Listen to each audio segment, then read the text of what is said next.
Hi there, it's Aaron Muller with the TIPS team. Today's after school special is going to deal specifically with Easter eggs hidden within your Google Chrome browser. This is more of a fun thing, maybe not completely educational, but with all the cold weather coming up, kids might be getting bored of the board games in the rooms or things like that, or maybe even you are. And so these are some cool things hidden right within the search bar of Google Chrome. So I'm just going to share my screen with you guys and we're going to get started. So just a quick reminder that all of our after school specials and lots of other cool information, whether it's about G Suite, your Epson boards, Makerspace, digital citizenship, or even projects our team is working on, can be found at tips.epsb.ca. That's this site right here. And there's our team. And if you go under EdTech PL, the menu here, you can see the after school specials. Not only can you see the after school specials from this year, but you can also see all the archive specials as well. And there's a whole bunch of them here that you can watch or even join if you wanted. So as mentioned, today's after school special is a little different. It's more of sort of fun tips and tricks about Easter eggs. So Easter eggs are things that Google or other companies could put into their software that are sort of hidden or lesser known. Sometimes they're referring back to people that work for the company, movies, or even just events in the world. So all these are going to be found mainly just within the search bar, but also just on the Google homepage. So right now, just kind of the homepage here. So it's a little easier for you to see. And basically what you do here is just type in different types of things. Again, all these ones are right within the Google search bar.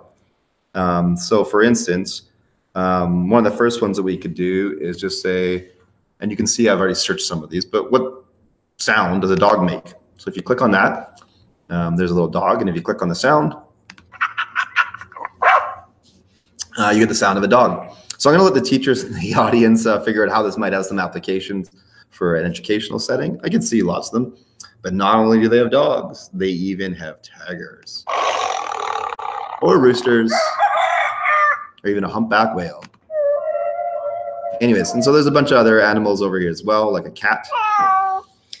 Anyways, so like I said, these are time killers. They could be educational as well, but these are all sort of hidden Easter eggs that could be used within your classroom or even just for personal use. So again, I'm just going back to the search page, but these can all be found also just within the search bar here as well.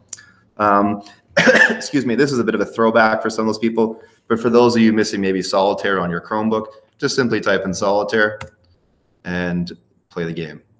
Click to play and off you go. And so you can play that. Speaking of games, there's not just solitaire. You could even do tic-tac-toe. So again, I'm thinking for some classroom settings on an indoor recess, this could be used on a Chromebook, maybe a smartboard or interactive board like an Epson, things like that. And you just simply choose your variables. You can play against yourself, or I guess, excuse me, against a computer, or play with someone else and have various strengths from easy, medium, impossible to play against a friend. You can also use it to flip a coin or make decisions for you. So you could say flip a coin and then press enter and you get flipping a coin. Remember that if you are using the voice settings on a Chromebook or a Chrome browser, you can also just do a voice search. So you can actually click on that and say flip a coin.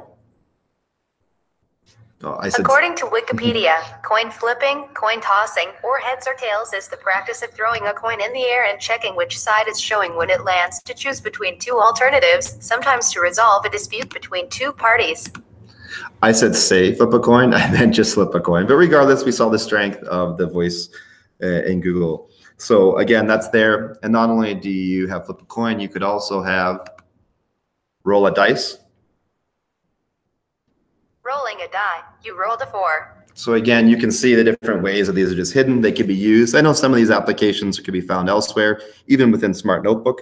But again, if you're just working on a Chromebook or looking to do something, those are some things to do. Another fun one. This one's an older one. It's been around for a while. But if you type in anagram and click on enter, it'll ask you if you meant nagaram, which of course is an anagram.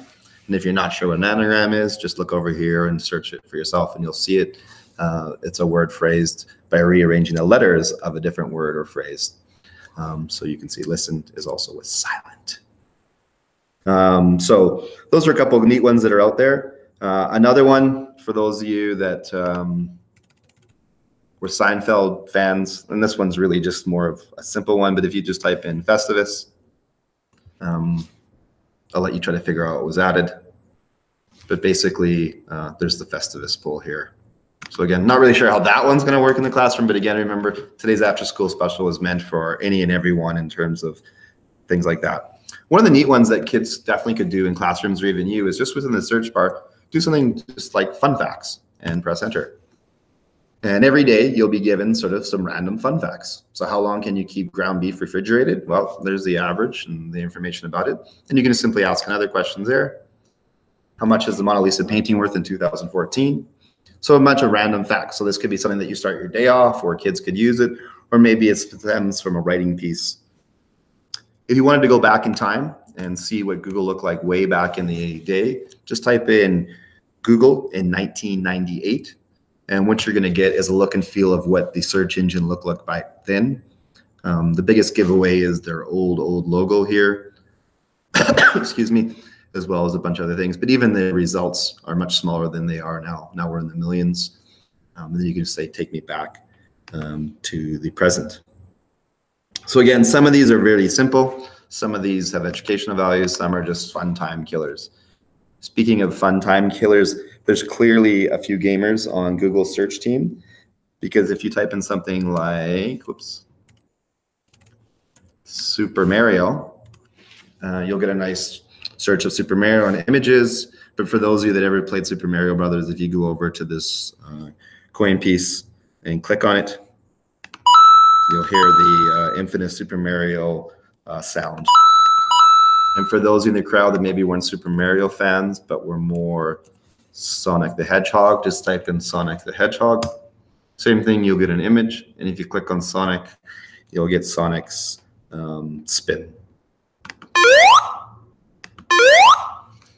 So keeping with the trend of games, this one's been around for a while, but if you type in Zerg Rush, so Z-E-R-G Rush, it'll unleash a torrent of O's that gradually eat away at your results. This is a reference to a type of attack in popular strategy game series, StarCraft. So on this, and here comes the zeros coming to attack your search bar. Also, not to be outdone, the classic, if you just search in Pac-Man, Google paid homage to it. If you type in Pac-Man, it will allow you to play the interactive game Google created for a doodle celebrating the little yellow guy's 30th anniversary back in 2010. So if you just click here, you can actually play the game. If you slide over from all and go into images, there's actually one more game that I want to show you. Then there's many more Easter eggs. I'm just showing some of them today. But if you click on images, obviously that's the Pac-Man one. But if you take off the word Pac-Man and go to Atari Breakout, you'll get the original version of the Atari game Breakout, where you can actually play.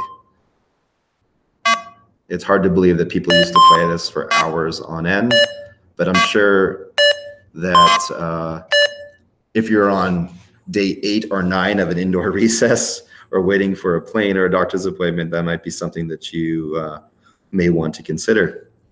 Another one, if you didn't get your fill in 2007 of the fidget spinner, you can simply type in fidget spinner and go enter, and you'll get a fidget spinner that you can spin and play with.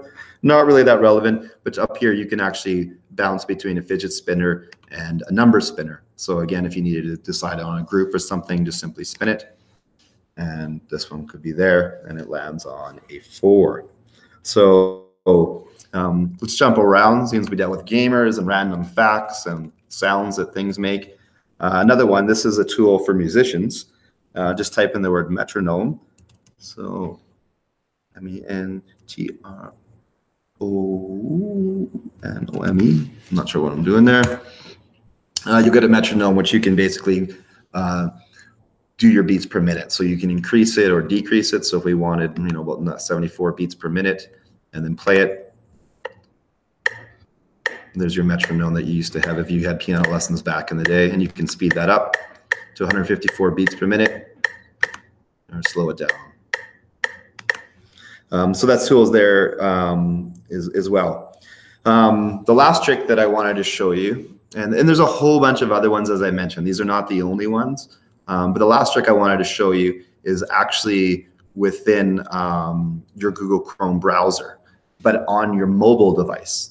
And so what you want to do on your mobile device, and I'm just going to come back to myself right now. So we're going to go Hangouts and stop sharing out the screen. Is on your mobile device. It's a little hard to see with everything here, but what you're going to do on your Chrome browser, it's not just Safari or anything, but the Chrome browser on your mobile device, is type in bubble level. So lots of people have installed apps or applications that have like a level on it, but built right into the Chrome browser within your mobile device is an actual level. And it's a little hard to see, but if you type in bubble level and just turn it, there's a nice level. So if you're doing some renovations, I guess, and don't have a level, you'll probably have your phone with you and you can use this.